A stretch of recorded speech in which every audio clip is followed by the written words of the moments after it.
Presenting how to activate the goodness of your event beyond its live date, please welcome Cvent's Senior Manager of Market Insights, Alyssa Peltier.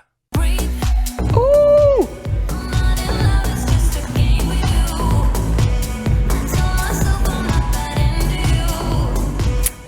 Hello, everyone, and welcome to this session. I feel like just keeping that music on and turning this into a club because I'm pretty sure you guys are the party people here that are sticking around till 2 p.m. on the final day of a conference. You guys are the real diehard, the real warriors here. Before we get started, I do have my obligatory forward-looking statements because we actually do have some forward-looking discussion to have in this conversation today. We will be talking a little bit about our video center, which if you guys were part of our product roadmap, really exciting developments there. So this is all just a reminder. These are all forward-looking, and everything on our roadmap is subject to change. So let's start with some introductions. Who am I? Who am I, the solo speaker that you guys have decided to come and grace with your presence today? My name is Alyssa Peltier. I am a senior manager on our Cvent Consulting division. We are a relatively new function here at Cvent.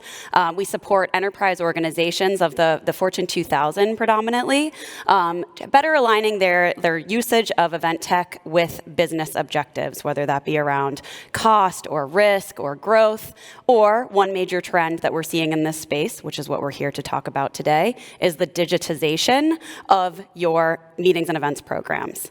And so this is a major objective that we've been navigating with our customers of all sizes, and we're looking at the impact of this digitization trend specifically, how it has an impact on your event, extending the goodness beyond the dates of your events. Your events are getting longer, both linearly, and they're also getting broader in your ability to expand your depth of engagement as well.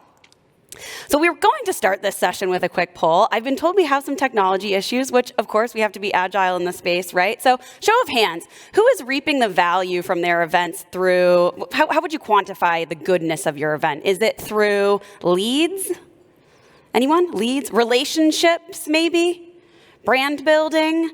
These are some of the options that I would have been sharing up on the screen with you guys. But that's usually what we talk about in terms of events, right? Well, all of those things bucket under this broader category, which is what I'm here to talk to you today about, is the goodness of an event is engagement. And I'm sure you've heard that. It's kind of been a buzzword throughout the conference this week. That's the goodness of an event.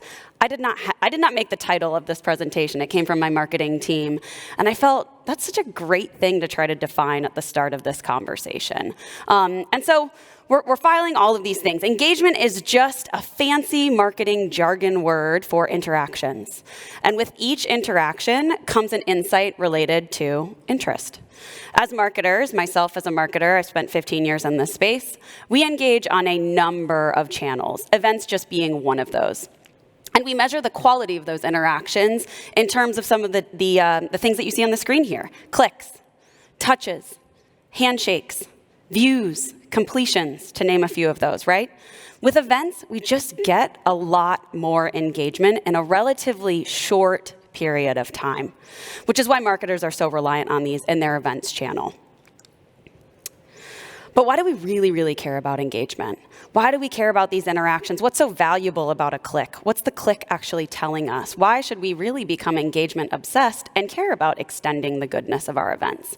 It's because engagement, according to a 2020 Gartner survey, boosts brand experience.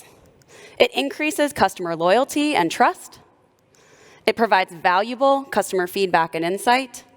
And it improves the customer experience. These are all things that you guys are doing with your event programs every single day.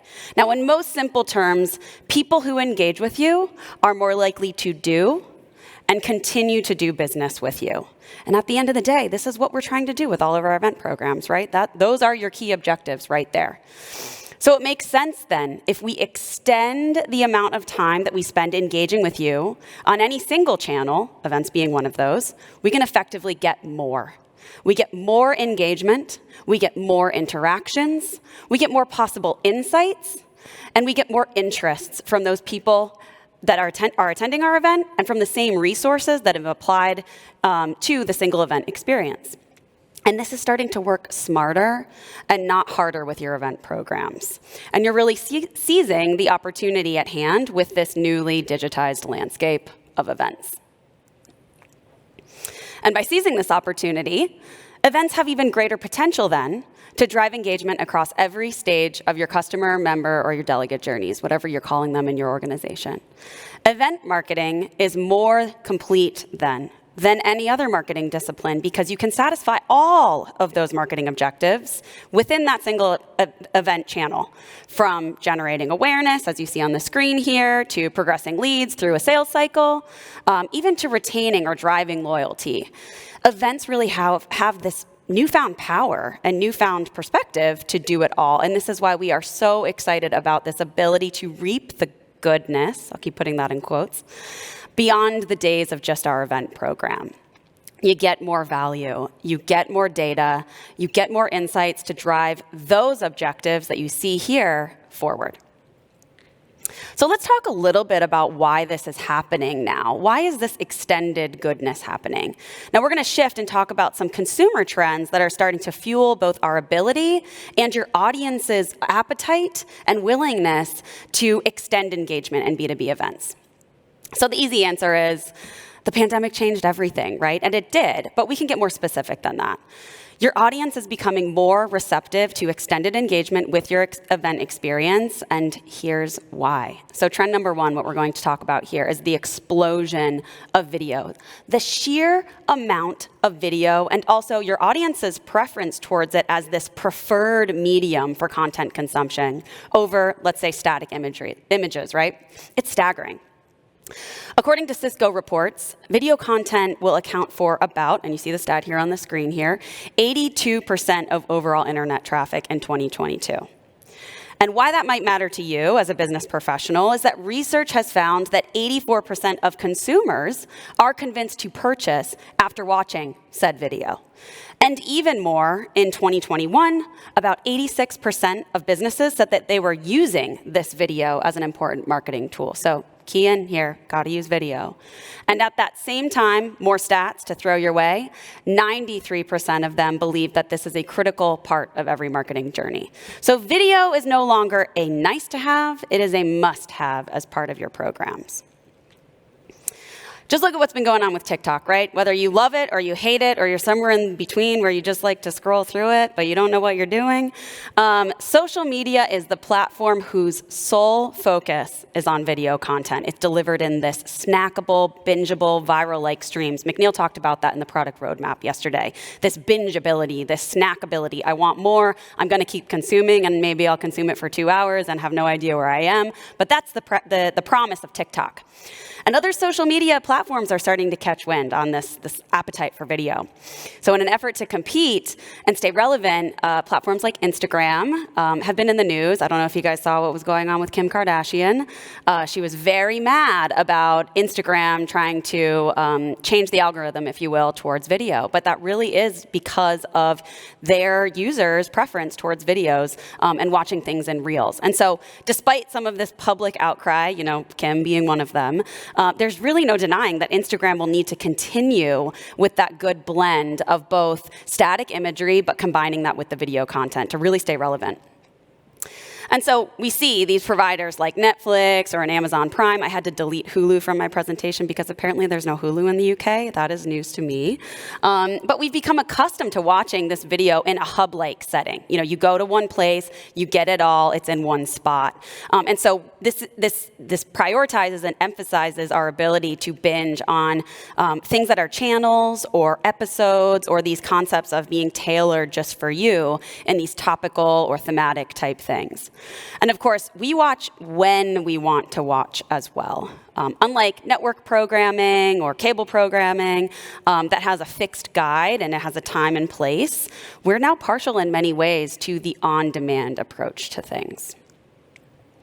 So let's translate this trend into some action for your programs. Let's make this real and tangible. So what might that look like if we were to leverage this proliferation of video to extend engagement before and after your event? So let's start with the pre-event programming. You might consider building out speaker or session hype with teasers or little webisodes. You actually see an example of that in your Attendee Hub experience here. You could then leverage some of those insights to recommend additional content with the programming that is aligned to a topic or a theme. Again, this was mentioned in in the product roadmap yesterday, but AI-driven content recommendations can support you in those efforts so that you're getting more personalization once you are part of the during event experience. And also, many of us are accustomed to sending out the know before you go communication. That's very common in the meetings and event space. Think about maybe doing that in a video format, hosting that in a hub-like experience where people could consume that in video as opposed to just a long-form written email that can be a little bit stodgy.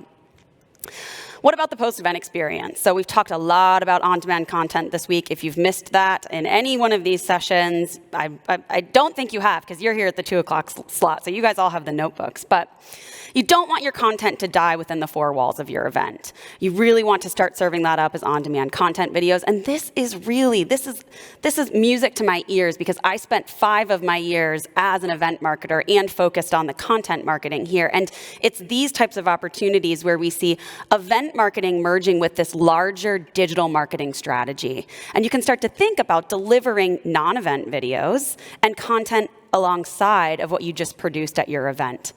Leveraging a solution like Cvent's Video Center, humble plug for the Innovation Pavilion after this, it's a perfect example of how the planning and producing an events team is now working alongside of your marketing team together to activate this much bigger, larger marketing strategy, which you kind of saw with that sine wave graph that we showed a few moments ago. But now with events as a main contributor and perhaps maybe a star of the show. So let's shift to trend 2. Online connectivity is now becoming mainstream. So your audience's ability and their comfort level and their willingness now to connect online has completely changed.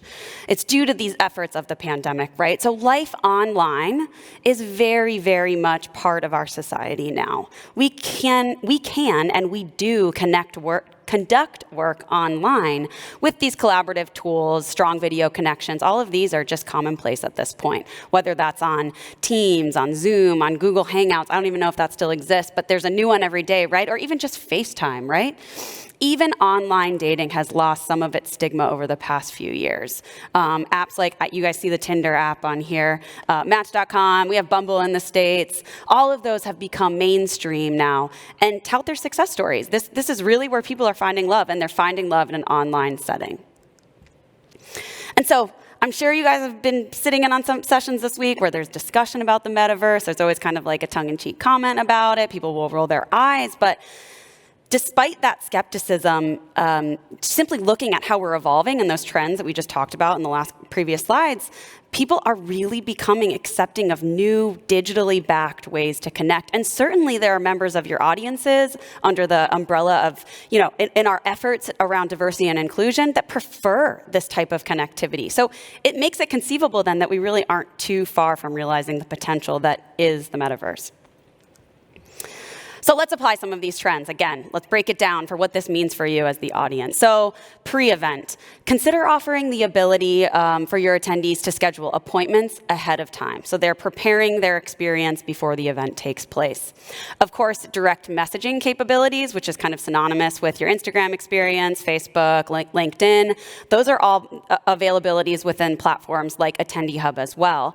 And you can start to network with not only delegates, but also sponsors or exhibitors, or even other individuals that are their exploratory populations within your delegate base. And so you could even think about fostering pre-networking type events. We call these birds of a feather type opportunities, so that your like-minded peers, your first-timers maybe, your underserved groups, have an opportunity to connect with each other by the time they even step foot at your event. Or you could get really clever. This is one that I kind of came up with, but I think it's kind of cool.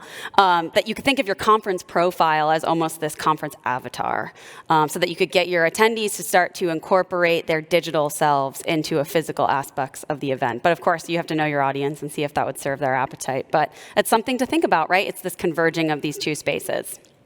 So what about after the fact?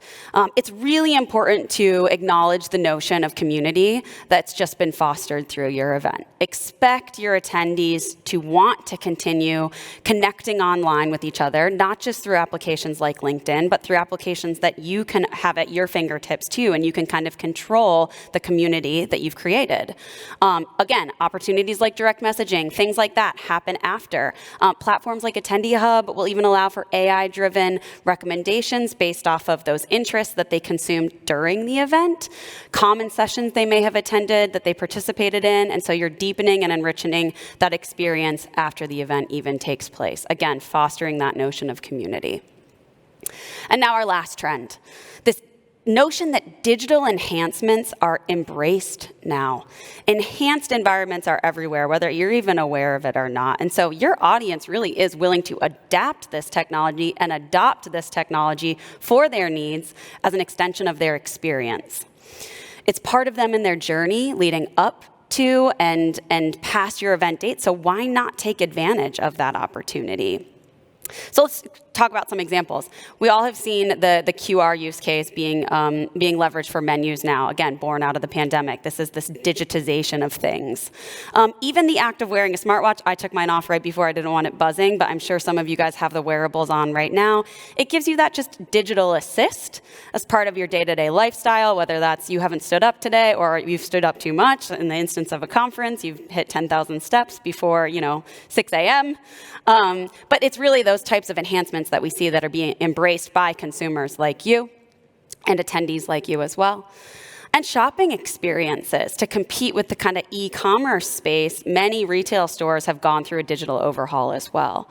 I have a favorite store that's located in Washington, D.C. It's from a brand that allows you to go in and you get to touch and browse the clothing. But instead of pulling garments off of the rack, shoppers are encouraged to build a wardrobe that will actually be physically present with you, but through an iPad experience. So you're customizing the actual garments you want and what size you need for your room. So again, it's that digital enhancement. It's these things coming together. So again, how would we apply this to our day-to-day? Well, let's start to think differently about how your event experience might change if you know that your audience is willing and wanting to enhance their journey from end to end with digital elements. Again, no population is immune to this at this point. I know we used to hear from our customers, oh, we have an older population, XYZ. I can tell you my parents are using digital enhanced environments all the time as well, and they're 60 plus years old. So think about this new timeline for how you might go about launching your event and rolling out the corresponding digital tools along the way. So I'll offer this as an example. So everybody is familiar with registrations now open. We've launched the website, right? But your Attendee Hub experience could open up weeks or even months before your live dates in order to assist those attendees with that lead up, including some of those activities we discussed earlier. You need a place to foster that, foster connections to content, foster connections to each other. The mobile version of your Attendee Hub is more of an in-event tool where audiences might not have access to that web version of the app at all times. And that could be reserved for download a lot closer to the event dates where your attendees are more likely to have mobile needs as they navigate their way about your event experience, much like you guys are doing right now. What about the on-demand experience? How will we foster that? Well, a tool like Attendee Hub could be available, and your content is then uploaded immediately to that experience as an infinite resource for those who might review that content who felt it was noteworthy, or to simply maybe catch sessions they might have missed. That's a pretty common use case for most conference planners. Now, at the same time, more popular, maybe highly rated content, high value content to your organization can pass over to Cvent Video Center. Again, this is where that conference merges with the digital content and fuels that always on engagement notion that we've been talking about that leads then to your next event experience. So a simple timeline, very easy, practical example of how you can leverage these digital tools across the way. So we just went over a bunch of different trends here and all of those actions that you can take, but what's really the impact on your organization? Well, the first, explosion of video. The impact here is your ability now to better understand the differences that your audience has and their interests and give them more of what they want. It's a win-win for both your business and for your audiences. Trend 2, online connectivity being mainstream. The impact here is that we now have the ability to foster a bigger, better notion of community throughout our events. This is huge. This is why people come to events in the first place. They want to make connections. And trend 3, digital enhancements being embraced. The impact here is that you can enrich that complete attendee journey and reap deeper insights all along the way. And we talked about the reason why engagement is so valuable to begin with, right? The brand exposure, a better understanding those relationships, right? So how do you capitalize on these trends with engagement within your own events? I think the answer is pretty simple here: technology. And since you're here at Cvent CONNECT Europe, and again, you've made it to 2 p.m., I guess probably 2:30-ish now, right? I'm inclined to think you're already embracing it. But let's talk specifics about these technologies that are going to make it possible so that you can incorporate these into your own event programs. And it's these new digital tools that were born during the pandemic that really boomed in our event tech industry that allow you to open this door for extended engagement. These are the platforms, these are the tools that you now have at your fingertips to do this and reap the value. Now, this is for any event format. I want to stress that. This is not just for virtual events. This is not just for hybrid events like you're at right now, all events. You've now got solutions that are completely integrated into the Cvent platform that will enable this type of success. Capture more engagement and reap more value from any of these types of programs that you support, whether that is just an in-person event. Digital tools can still enhance your experience. So we're going to talk a little bit about those technologies in depth and how you could build those into your current tech plan, starting with Attendee Hub. So I like to think of Attendee Hub as this kind of digital mesh. Nobody else has probably taken that. That's an Alyssa original right there. But that ties your event audience to the content and to each other via both a mobile and a web interface. So that's right. Attendee Hub is both a mobile and a web platform. So no matter what type of event you're building or hosting, no matter where your audience is or what their device preference is, you can build connections in the ways that we've just discussed and access all of that great content and all of those amazing connections. Like we mentioned, Attendee Hub can stay open days, it can stay open weeks, or even months leading into your event, depending on your strategy and your engagement approach. This allows you to deliver that key event content to those that have already registered for your event. And it can stay open for long after your event as well, and you can continue to foster those connections and remain a key resource for those attendees to reference. Our second technology that I want to highlight here, and I have not really focused on throughout this, is Cvent Studio. Now that we are capturing and storing so much video from your events, there has never been a greater need to up-level the production value as well. We know people like event technologists, producers, planners, maybe such as yourself, have embraced this video and used technologies like Cvent Studio to deliver TV-like productions for virtual and hybrid events, so you're able to capture and hold that audience attention span for even longer. Such a precious commodity is their time. And last, I'd like to highlight arguably one of the most exciting advancements that we've seen personally, because I, like I said, lived a former life as an event marketer and content strategist. So all of that great video can not only be stored in Attendee Hub, yes, we can put it into that location, but it can also be migrated into a solution like the soon-to-be-released Cvent Video Center. Cvent Video Center is going to be that Netflix-like experience that will allow for on-demand viewing of your videos by channel.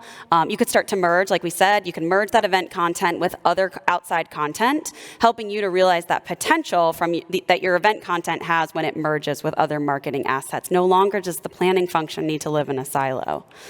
And this is really where you can drive that binge-worthy behavior. It's additionally a place that you can promote other events that are coming up. So that's major bonus points if you are an event marketer.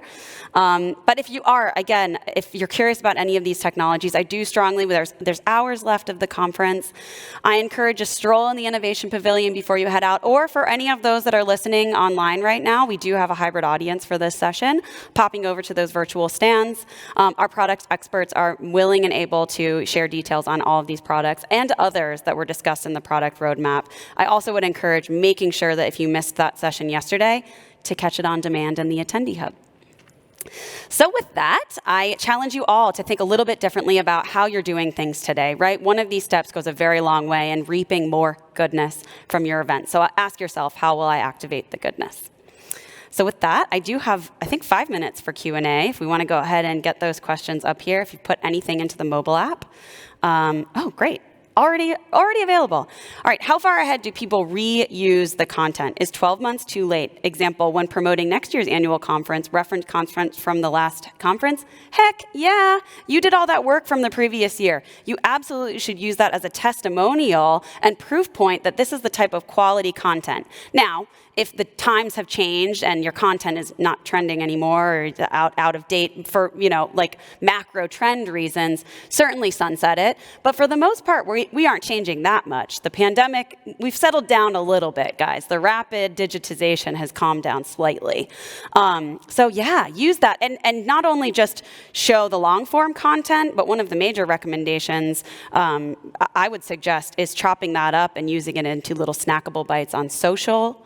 Putting it into YouTube. If you don't have a YouTube page, that's SEO content for your marketing teams that will help drive registrations for your conference. So yeah, absolutely. But do conference attendees, for example, want to be involved all year long? In particular, if they are attending multiple events a year, I feel that the line to too much involvement is easily crossed.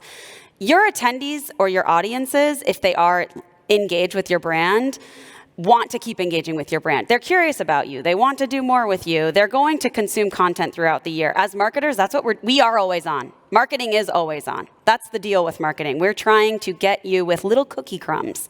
The greatness about events is that you get so much impact, and then yes, there's a dilution that happens, but our job here is to just keep these little blips, these little moments. And so offering a solution like Video Center gives you that place where they can go find it. But they're also going to be searching for that content on other mediums too. Don't discredit all the other great work that your marketing team is doing, whether that's on digital, whether that's on social. But events are just an integrated part of the mix. And I think that's really what we need to stress here is that these are supplemental. They are not standalone things. They're enhancing your marketing strategy overall. And that's where you're really trying to bring in new assets like ebooks, podcasts, other types of engagement activities alongside of your event programs to enrich in that experience and give them more content. We are a content-obsessed culture at this point.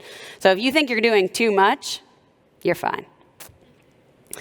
How do you think this industry would embrace a continuous event strategy? Well, I think you did hear that on the main stage yesterday. Events should be and should remain scarce. That drives the FOMO notion. The scarcity complex is something that we need to preserve in events. But that doesn't mean that we need to stop the content there. Again, serve that up after the fact. Your community of people that you're trying to facilitate is still looking for ways to connect in digital mediums before and after the fact. So it's okay to extend that engagement before and after, but preserve the goodness of your event experience too, the in-event experience, whether that's virtual or in person. There should be a moment of impact that can only be felt from the event environment, because that's what gives you this kind of peaks and valleys in your marketing strategy. Any more? There we go. Video content is strong now, but what's the next thing? Ooh, I have to bring out the crystal ball. I wonder, VR, holograms. Honestly, the amount of talk around the metaverse is so big that something's being done there. I don't know if it's quite literally the next big thing, but it's coming. It's definitely coming. So if we're going to dig our heels in and be like, I don't want to deal with that digital space, it's going to happen. So we all need to at least be educated on it and figure out, okay, what might this look like? Because of what we were talking about, that notion of online connectivity is now mainstream. That was the next step, and there's a step after that. From like content trends, I don't know. I just got exposed to a new app that may or may not be here, Be Real. Has anybody heard of this? Yes? Heads are nodding. Okay, so this is breaking news to you guys. All of my grade school cousins just showed me the Be Real app. So if we were to tap into the sentiment of this new social media platform just coming up this summer and into the fall, authenticity and vulnerability is going to be everything. So I think there's going to be more emphasis on content credibility. There's going to be more emphasis on approachability and vulnerability with those that are delivering the content. And you probably see that with influencer marketing too. There's a different approach, I would say, that influencers are taking these days. And trying to give you more of the real side of things as opposed to curated and crafted and less advertorial type content. So I'd say those are kind of metaverse. And then be real. Just is going to sweep the nations and the globe, honestly. That's what's going to happen. So I think that's it. I'm getting swept off the stage, but thank you all so much for joining me. And again, I challenge you to think about implementing one of those types of things. Certainly there is a lot of technology to manage here. And so if you can just pick up on one of these pieces, it will go a long way for reaping more goodness for your organizations. Thank you.